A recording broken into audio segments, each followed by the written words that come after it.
Cierra la puerta. Apaga las luces. Conecta tus audífonos y prepárate para escuchar las historias más aterradoras transmitidas en un podcast. Este es Habla Pablo, el podcast del pueblo en su sección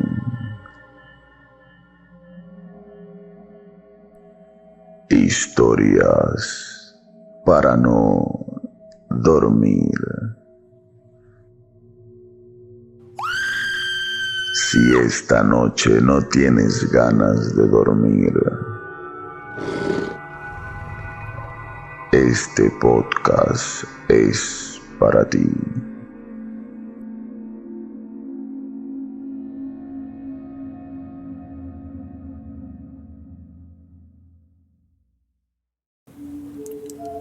Muy buenos días, muy buenas tardes, muy buenas noches, muy buenas madrugadas o cuando sea que estén escuchando esto, y sean todos bienvenidos a una sesión más de Habla Pablo, el podcast del pueblo en su sección Historias para no dormir. Cada vez que aparece la palabra apagones dentro de un país, uno suele tener diferentes recuerdos. Yo creo que en el Perú, cuando se hablan de apagones, generalmente los recuerdos no son muy buenos, aunque para mí los recuerdos de los apagones siempre vienen acompañados de juegos, de las escondidas, de salir a jugar fútbol en la calle, pero sobre todo de momentos en familia, porque cuando se iba la luz en el Perú, las familias generalmente se reunían y comenzaban a conversar de historias de la familia y cosas, etc. Esto estaba ligado a algo más profundo, porque en el Perú, en el tiempo en donde yo era niño y cuando todavía no había nacido, se iba la luz porque estaba presente y perenne todavía la época del terrorismo. Los terroristas subían a los cerros en donde están las antenas para poner bombas, y estas bombas hacían que se vaya la luz en gran parte de Lima. Esto lo hacían como una estrategia para causar miedo a la gente, porque sin luz, sin energía eléctrica para finales de los 80s y principios de los 90s, no había forma efectiva de comunicarse entre sí y no había forma efectiva para combatir la delincuencia. Los terroristas aprovechaban las sombras para causar miedo, pero a pesar de todo ese temor que ellos causaban en ese momento, las familias trataban de mantenerse unidas. Pero no sé si se han dado cuenta, pero desde hace un tiempo para acá han comenzado a haber en gran parte del mundo diferentes tipos de apagones que al parecer no tienen ninguna explicación. ¿Cómo podría ser posible que un país entero se quede sin electricidad? ¿Cómo podría ser posible que una explicación del por qué se están quedando sin electricidad es porque se dañó una planta? ¿Cómo una planta de energía eléctrica podría encargarse de abastecer todo un país con energía eléctrica? Si esto fuera el caso y el país fuera muy chico, cosa que no sucede en ninguna parte del mundo, ¿cómo es posible que no hayan planes de contingencia para solucionar ese tipo de problemas? ¿Cómo es posible que países ya desarrollados se queden horas sin luz y que nadie lo pueda solucionar? Esta noche en Historias para no dormir vamos a abarcar los diferentes casos de apagones que han habido en el mundo, pero sobre todo el misterio que hay detrás de estos casos, porque no se trata solamente de que un país se quedó sin energía eléctrica por unas cuantas horas. Tiene que ver mucho qué fue lo que pasó antes y qué fue lo que pasó después de que estos países se quedaron sin luz. Recordemos lo importante que es en este momento para nuestra sociedad tener energía eléctrica.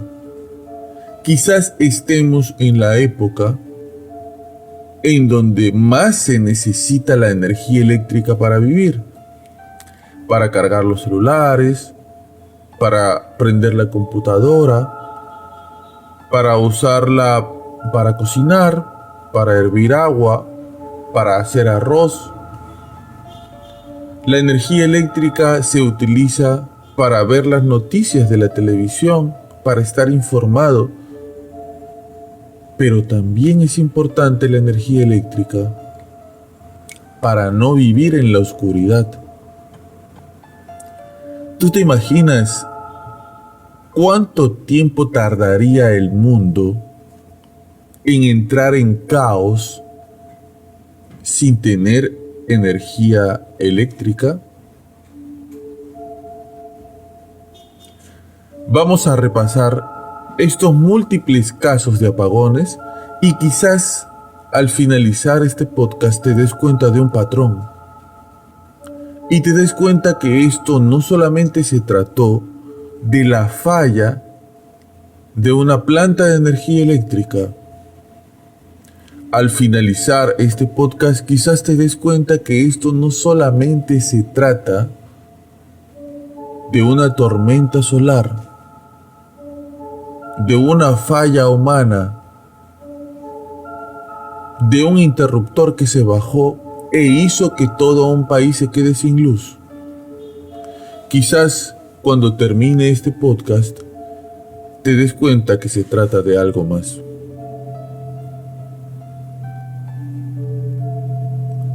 Para empezar, viajemos a nuestro hermano país del Paraguay. Paraguay es un país que no tiene mar, pero sin embargo lo rodean dos grandes ríos. ¿Esto qué cosa quiere decir? Que el agua es constante y viaja con una fuerza constante. Paraguay registró en el censo del año 2020, en plena pandemia, una población de 7.2 millones de habitantes. Teniendo en cuenta que Paraguay tiene una superficie bordeando el 500.000 de kilómetros cuadrados, haciendo unas matemáticas simples, se podría decir que el número de habitantes es bajo y las ciudades son pequeñas. Pero esto no quita que Paraguay sea un país moderno, con regiones llenas de vida. Gracias a la presencia de estos dos grandes ríos que les mencioné, Paraguay alimenta eléctricamente sus más grandes ciudades con mucha facilidad. La presa más grande que hay en el país es la presa de Itaipú, que durante muchos años ha sido la presa con mayor capacidad de generación eléctrica. Llega a generar hasta 14.000 megawatts. Esta presa alimenta de energía eléctrica a casi todo Paraguay, pero también una gran parte de la energía eléctrica que origina la presa de Itaipú se la manda para Brasil. La presa se construyó en los años 70 y comenzó sus funciones en los años 80. Ha sido tal el impacto que, como mencioné anteriormente, fue la presa con mayor capacidad de generación eléctrica en estos momentos, superada únicamente por la presa de las Tres Gargantas en China. Es una presa tan importante que incluso llega a alimentar diferentes voltajes, ya que recordemos que tanto en Paraguay como en Brasil utilizan diferentes voltajes. Unos utilizan 50 hercios y el otro 60 Hz respectivamente.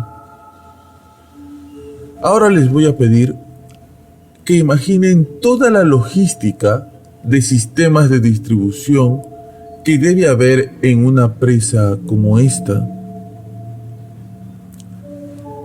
En los más de 40 años de construcción que tiene esta presa, tiene un índice de incidentes ínfimo. Y nunca, hasta el momento, ha ocurrido nada que haga detener el fluido eléctrico en el Paraguay y en esta gran parte de Brasil que se alimenta de la presa de Itaipú. Se diseñaron para resistir vientos, temblores, tormentas y todo tipo de embestidas de la naturaleza sin dañarlas, pero siempre hay una primera vez. El 10 de noviembre del año 2009 ocurrió un apagón abarcando el 90% del territorio paraguayo y alrededor del 50% del territorio brasilero. Unas 60 millones de personas se quedaron sin energía eléctrica. ¿Esto no les suena a algo familiar? Tomen en cuenta que esto ocurría a las 9:14 de la noche en Paraguay y a las 10:15 horas de Brasil. Y apenas sucedió, afectó directamente todas las funciones básicas elementales del país. Por ejemplo, los semáforos, los elevadores, el alumbrado público, las operaciones que se estaban haciendo en hospitales, los electrodomésticos que tenía la gente en su casa y todo tipo de cosa que funcionaba con energía eléctrica se apagó. El gobierno ordenó máxima seguridad en el país y comenzaron los patrullajes en todas las ciudades para evitar desmanes, conflictos, robos, todo tipo de delitos. Mientras tanto, en otra parte del país, en el aeropuerto, para ser específicos, el aeropuerto de Asunción se queda sin los servicios de rastreo básico. Sus generadores de energía no arrancaban tampoco. Este repentino problema del apagón afectó absolutamente todo. Mientras tanto, en el país vecino de Brasil, había un caos absoluto. En Brasil se reportaron accidentes de tránsito, asesinatos, accidentes por todos lados. Los controladores de vuelo no podían más con los reportes de accidentes, de que algo estaba pasando mal, de que por favor los ayuden. Para las primeras personas a las que les regresó el fluido eléctrico, habían pasado entre 40 y 30 minutos, pero las otras personas que corrieron con peor suerte, que la luz les llegó después, tuvieron que esperar entre 5 y 6 horas para el regreso del fluido eléctrico. Se han reportado pérdidas millonarias en ambos países y cuando apareció el sol al otro día, nadie tenía otro culpable en mente más que la empresa encargada de operar la hidroeléctrica de Itaipú.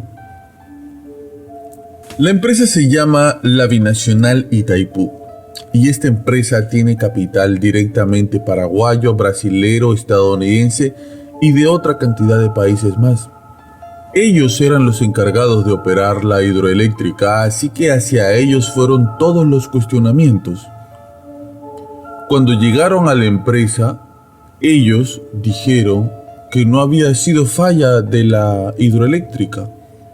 Dijeron que según los registros, las turbinas estuvieron trabajando como si nada.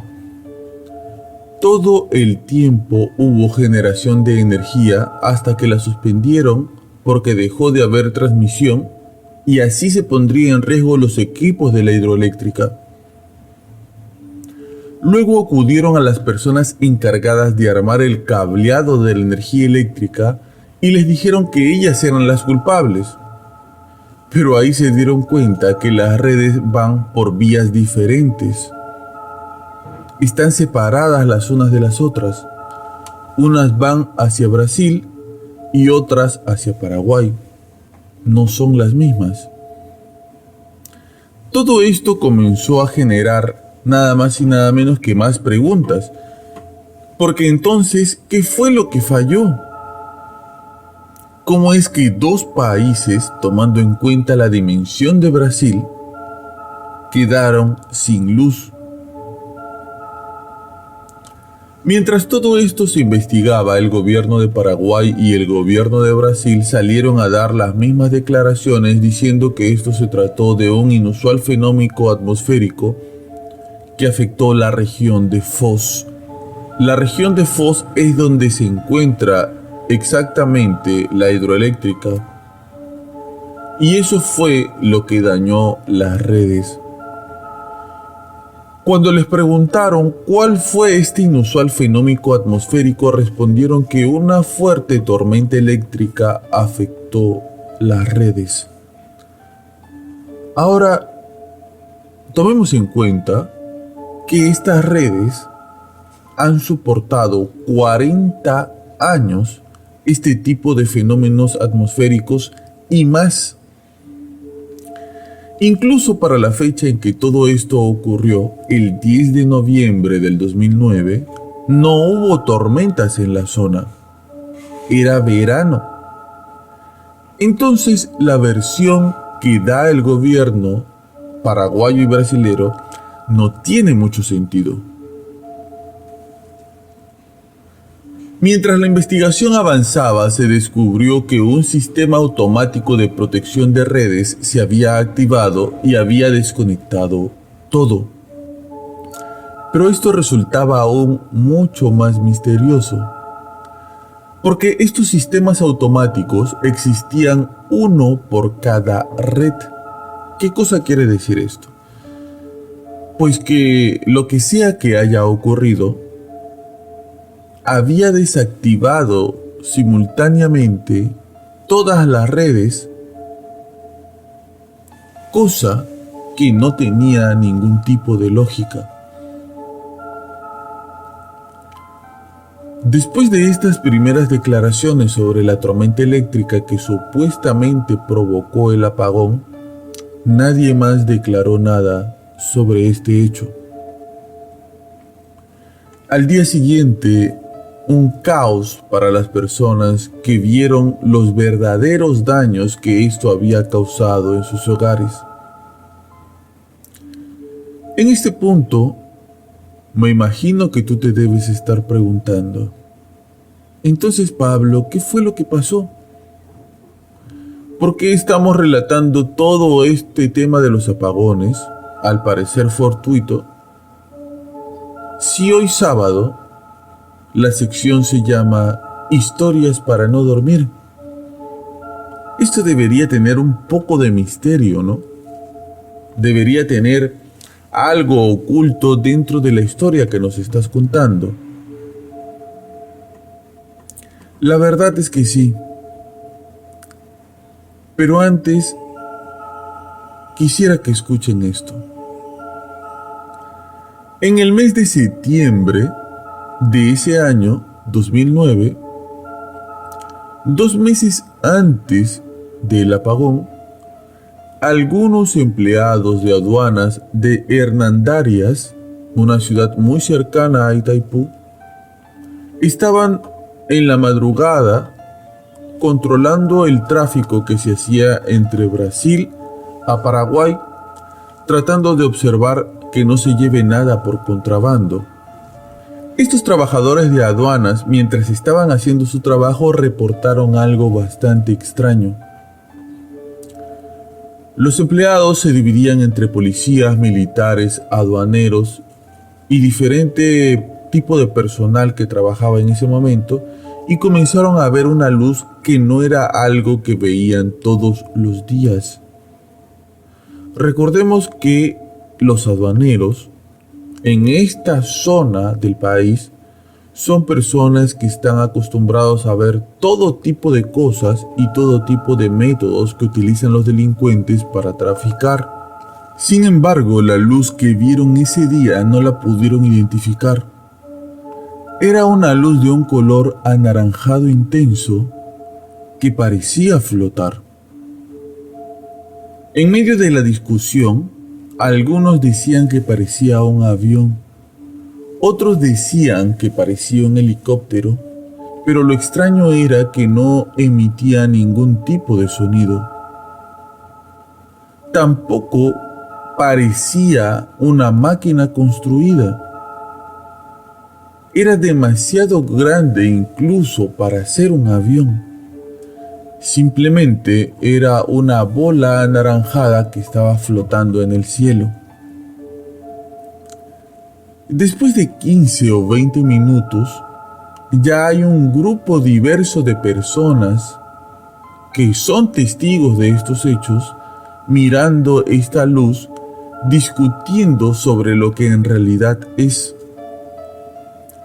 En ese momento, esta luz sale disparada en una fracción de segundo camino a Asunción, la capital del Paraguay. Y todo esto delante de policías, militares, aduaneros y todo tipo de testigos. 4 días después, el mismo evento se repitió, pero esta vez hay más testigos. ¿A alguien se le ocurre tomarle una foto a esta luz tan rara que sobrevuela la presa de Itaipú? Pero las fotos no salen, se velan, no aparece nada en las fotos. Mientras siguen discutiendo sobre lo que es y lo que no es, de nuevo, esta esfera de luz naranja da un giro y sale disparada volando delante de todos. Esta situación se repetiría una y otra vez por todo el mes de septiembre y de octubre. El mismo patrón. Esta luz sobrevolaba la presa de Itaipú y después de un rato daba un giro y salía volando disparada. Los testigos de estos acontecimientos comenzaron a decir que mientras estos fenómenos avanzaban, podían ver cada vez más luces. Algunos testigos decían que eran 3 y otros llegaron a decir que eran 5. Todo esto siguió ocurriendo hasta el incidente del 10 de noviembre del 2009, cuando se cortó la energía eléctrica. Los periódicos locales que rodeaban la ciudad de Itaipú comenzaron a tomar declaración a sus testigos, y según se puede saber cuando uno lee estos testimonios, comienza a haber un patrón, ya que los avistamientos de estas luces eran en las ciudades que se encuentran alrededor de Itaipú, pero que también existe dentro de estas ciudades las redes principales de 740 kilovolts que abastecen a Asunción de energía eléctrica. Si el testimonio de estos testigos era verdad, la luz había sido bastante caprichosa para hacer todo ese recorrido en particular. De repente llega un reporte de los empleados del aeropuerto de Asunción, la capital del Paraguay.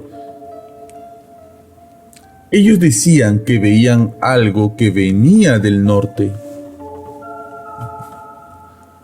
Los controladores de vuelo a la distancia distinguieron 3 objetos de color anaranjado muy grandes, sin sonido, sin luces indicadoras, solo una esfera grande que envolvía una luz naranja. Los radares lo podían ver, pero era imposible identificarla. Se trataban de comunicar con ella, mas no respondía. Estos objetos estuvieron entre 20 y 25 minutos en ese lugar y con una velocidad increíble de un momento a otro, se fueron hacia el cielo. Minutos después de esta situación, regresó la luz. Quizás todo lo que te estoy contando nos puede llegar a parecer una gran y terrible casualidad. Cosas que podrían ocurrir en cualquier momento y que no tendríamos que pasarlo como algo sobrenatural, simplemente como una gran y terrible coincidencia. Pero ¿qué pasaría si te cuento que esta no fue la primera vez que algo así sucedió? Viajemos un poco en el pasado hacia Roma y vayámonos al 13 de agosto de 1958.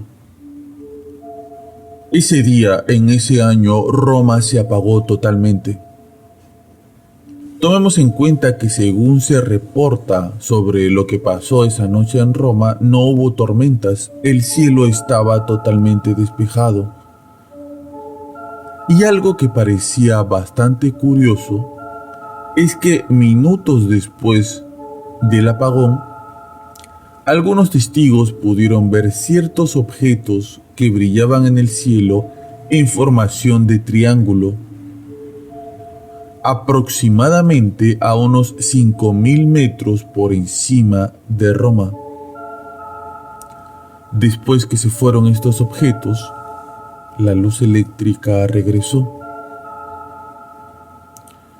En Brasil, en 1957, otra luz, esta vez muy parecida a la de Itaipú, una luz anaranjada, súper potente que volaba por encima de las líneas de alta tensión, dejó a todos sin luz por 3 horas.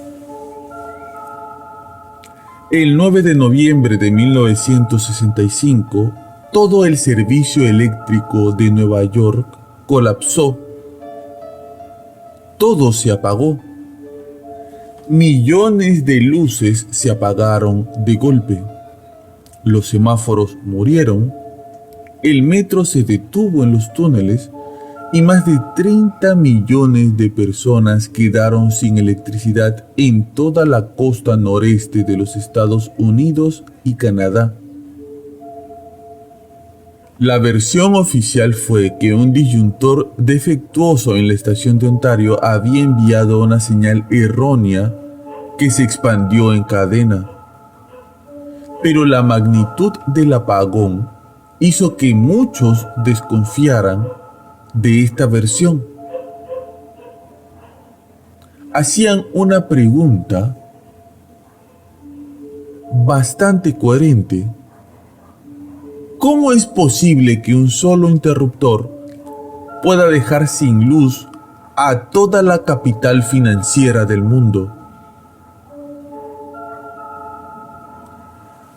Algunos ufólogos sostienen que esa misma noche hubo avistamientos de ovnis sobre el río Hudson, como si algo hubiera drenado la energía de las plantas. Los testigos reportan un objeto en forma de puro. Otras personas hablarían de un experimento militar fallido de la Guerra Fría relacionado a la manipulación de campos electromagnéticos. Incluso hay teorías que dicen que fue una especie de ensayo del gobierno para medir la reacción social ante un apagón total. Lo que se sabe hasta este punto es que el apagón duró más de 12 horas y Nueva York parecía una ciudad fantasma. El 14 de marzo del 2010, apenas semanas después del devastador terremoto de magnitud de 8.8, Chile se quedó a oscuras. Ocurrió un apagón masivo que dejó a más del 90% de la población sin electricidad. Se calcula que fueron más de 8 millones de hogares sin luz por casi 8 horas. Este incidente paralizó el transporte, las comunicaciones y por supuesto la vida diaria de las personas. El presidente Gabriel Boric responsabilizó al sector privado, específicamente a la empresa ISA Chile, por esta situación, calificándola de inaceptable. Porque hoy ha sido una jornada compleja para millones de compatriotas, ya que debido a una falla eléctrica de la empresa ISA Interchile, en la línea que va entre Vallenar y Coquimbo, se provocó un corte de energía masivo a lo largo del país, repito, entre las regiones de Arica y la región de los lagos. Esta situación debió haber estado regularizada mucho más temprano. A esta hora, de los 8 millones de hogares que estuvieron sin suministro eléctrico, 4.150.000 han ido recuperando paulatinamente la luz, de una manera inestable aún.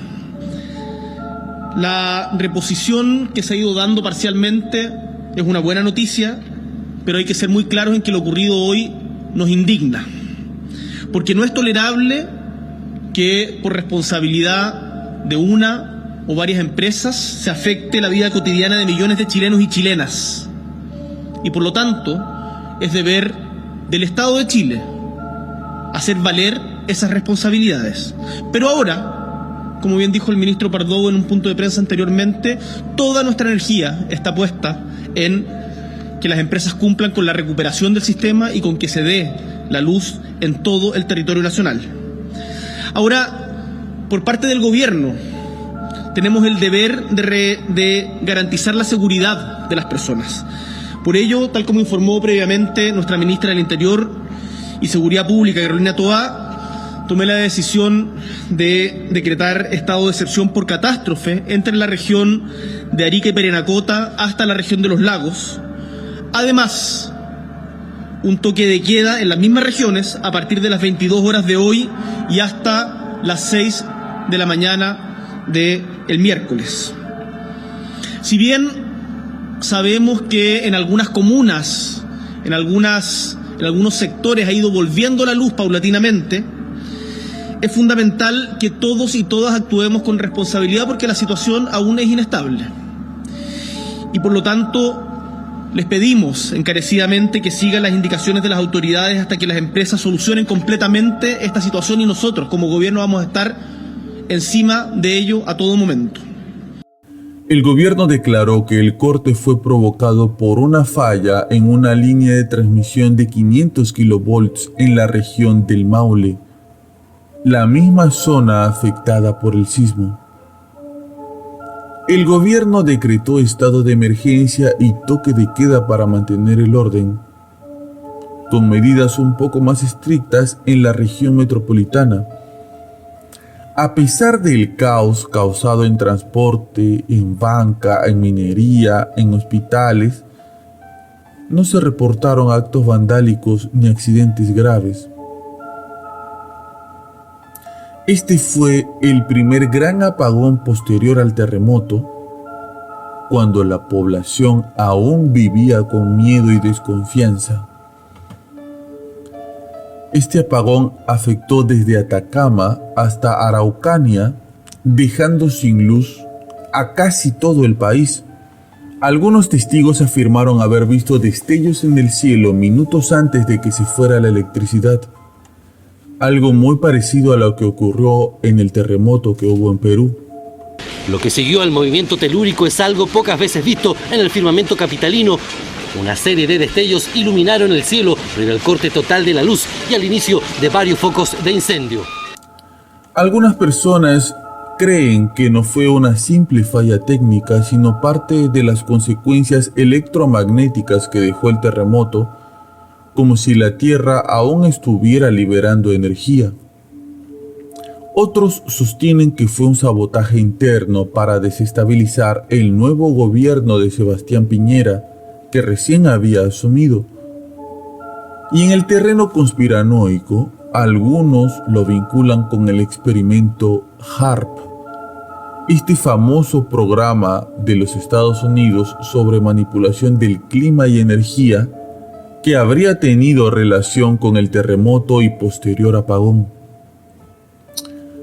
Todo esto, ¿no lo encuentran quizás un poquito raro? Yo les pregunto, ¿cómo es posible que el 80% de un país pueda quedarse sin luz por tantas horas y que no haya ningún tipo de plan de contingencia? En marzo del 2019, Venezuela también se quedó sin luz. El apagón nacional en Venezuela afectó 23 de los 24 estados que tiene el país, dejando a casi 30 millones de personas sin luz durante días. Caracas se convirtió en una ciudad detenida en el tiempo. Los hospitales se quedaron sin energía y la gente cargaba agua en botellas desde los ríos hasta sus casas. Todos los aeropuertos quedaron paralizados. El gobierno de Nicolás Maduro dijo que esto fue un ataque electromagnético al sistema eléctrico nacional, más específicamente a la empresa de Guri, la hidroeléctrica que provee más del 70% de la energía en el país. Algunas ciudades en Venezuela llegaron a pasar hasta 7 días sin electricidad. El metro de Caracas colapsó. Las telecomunicaciones quedaron muertas y hubo una crisis humanitaria inmediata. Hubo reportes de saqueos en Maracaibo y otras regiones. Algunas personas que teorizan sobre lo que pasó dicen que esto fue negligencia del propio gobierno por falta de inversión, corrupción y equipos obsoletos. Otras teorías hablaban de un ataque cibernético de los Estados Unidos contra el sistema SCADA, que es el que controla la represa. Y en los márgenes del misterio, circulan algunos rumores de que luces extrañas fueron vistas sobre la represa Guri horas antes del apagón, sugiriendo otro tipo de origen. Teniendo todos estos ejemplos en cuenta, ¿a qué podemos atribuirle todos estos fenómenos? ¿Se trata acaso de una simple casualidad que se vean luces extrañas luego de apagones masivos en todo el mundo? ¿O que en realidad, de alguna forma, todos estos apagones tienen relación?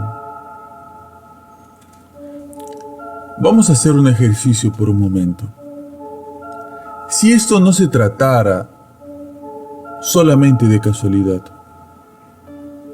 si esto tuviera una finalidad mucho más macabra,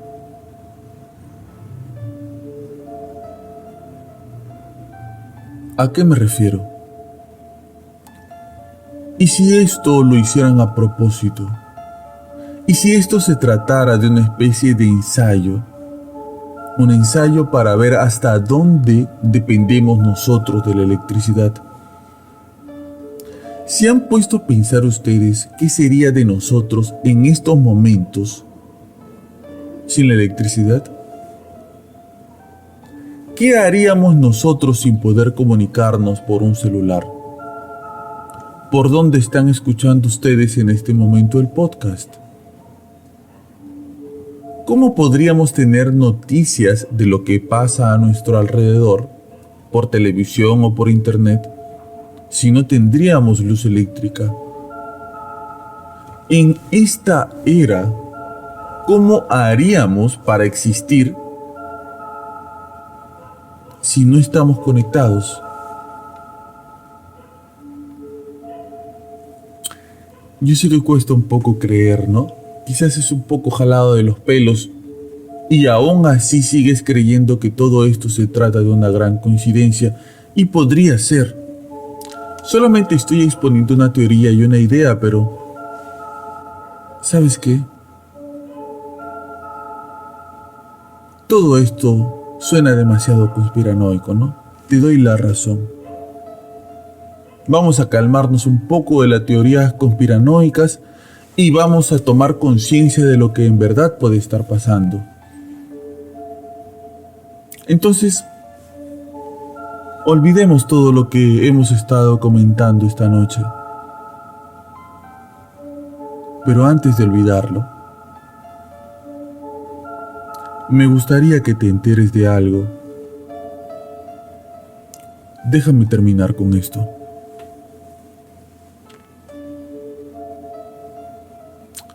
En el año 2021, una noticia dejó pensando a todos los que habían vivido el apagón de la presa de Itaipú. En este año se publicó una crítica a la empresa Itaipú Binacional, empresa que es propietaria y operadora de la gran presa de Itaipú, en el Paraguay, de la que hablamos al principio del podcast. Esta crítica se refería, en concreto, a mencionar que cómo era posible que se gastara tanto presupuesto financiando convenciones. La empresa Itaipú Binacional estaba destinando muchos millones al financiamiento de convenciones de investigadores OVNI de Brasil, junto con diversos eventos de investigación OVNI internacional. Este reporte, criticando la gestión de Itaipú Binacional, decía que cientos de miles de dólares iban al financiamiento de convenciones OVNI. ¿Qué tiene que ver una empresa destinada a mantener una presa de energía eléctrica financie convenciones del tema OVNI en Brasil?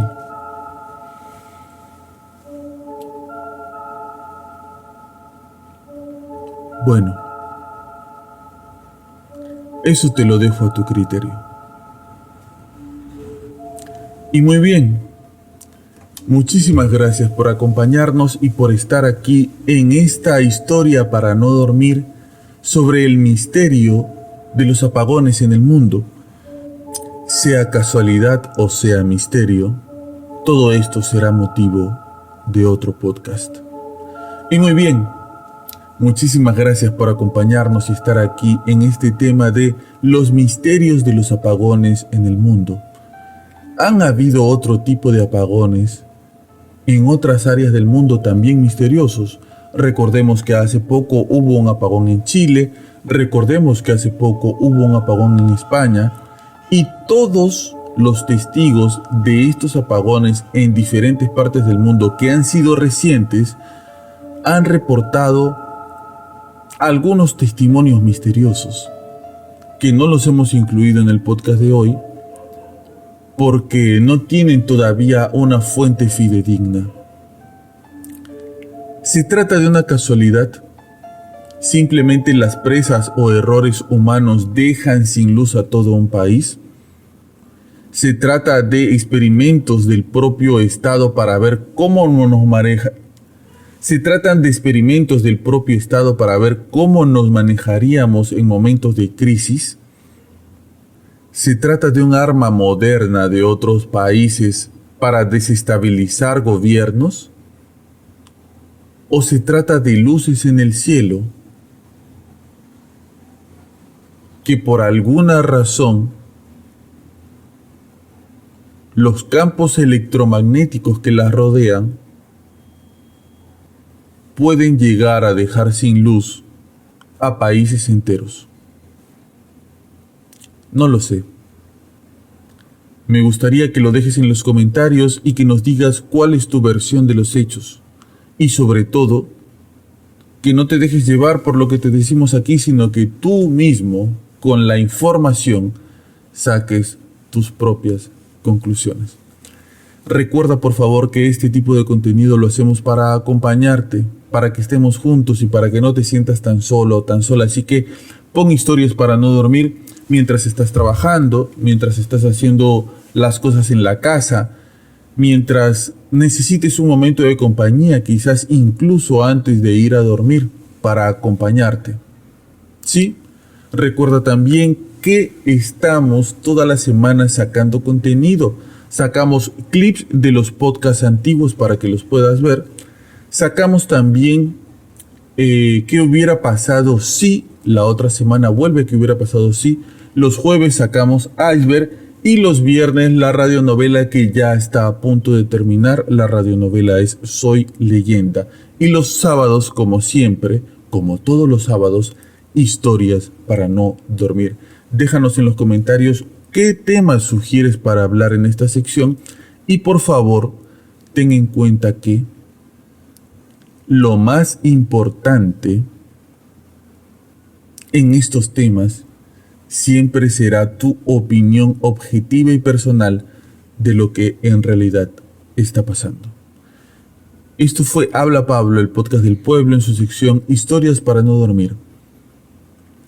Apagones o no, el podcast siempre va a salir. Hasta luego.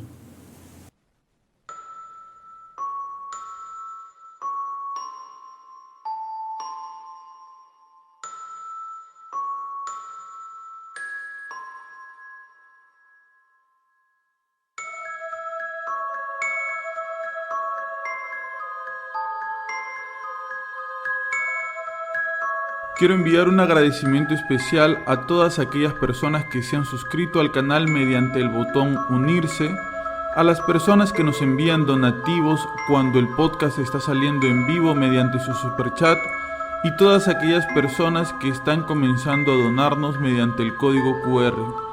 Gracias a ustedes vamos a poder realizar más investigaciones, comprar nuevos equipos y apoyarnos para poder sacar adelante este bonito proyecto. Muchísimas gracias.